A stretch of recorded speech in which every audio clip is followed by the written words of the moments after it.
আজকে আমি মাত্র 3300 টাকায় 3 দিন দূরাতের সুন্দরবন ঘুরতে যাবো। তো হ্যালো গাইস, আজকে সকাল 7টা নাগাদ শিয়ালদা থেকে ক্যানিং লোকালে চেপে পৌঁছে গেলাম অন্তিম ডেস্টিনেশন ক্যানিং স্টেশনে। এখানে নামতেই দেখতে পেলাম স্টেশনের বাইরে অনেকগুলো অটো লাইন দিয়ে দাঁড়িয়ে আছে। তাই তো আমরাও 20 মিনিট অটো জার্নি করে পৌঁছে গেলাম আমাদের সোনাখালী ঘাটে। এখানে নামতেই দেখতে পেলাম অনেকগুলো নৌকা সারিবদ্ধভাবে যাত্রীদের জন্য অপেক্ষা করছে।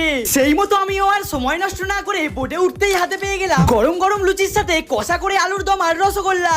এগুলো খেয়ে ব্রেকফাস্ট কমপ্লিট করে কিছুক্ষণ বোট চলতেই পৌঁছে গেলাম আমরা 100 বছরের পুরনো হ্যামিল্টন সাহেবের এই বাংলোটার সামনে। লোকমুখে শোনা গেছে ইংরেজরা আমাদের দেশে অনেক ক্ষতি করলেও হ্যামিল্টন সাহেব সুন্দরবন এলাকায় অনেক উন্নতি করেছিলেন। এরপর বোট ছাড়তেই লাঞ্চের টেবিলে চলে এলো আমাদের সরষে ইলিশ, কচু শাক ইলিশ, চিংড়ি মাছের মালাইকারি, কাঁচা আমের চাটনি। তো ভাই তোমরাও যদি কম খরচে বর্ষার শুরুতে ইলিশ উৎসবে অংশগ্রহণ করতে চাও, স্ক্রিনে দেওয়া নাম্বারে অদ্রিজা ট্রাভেলসের সাথে যোগাযোগ করে পুরো বিষয়টা জেনে নিও।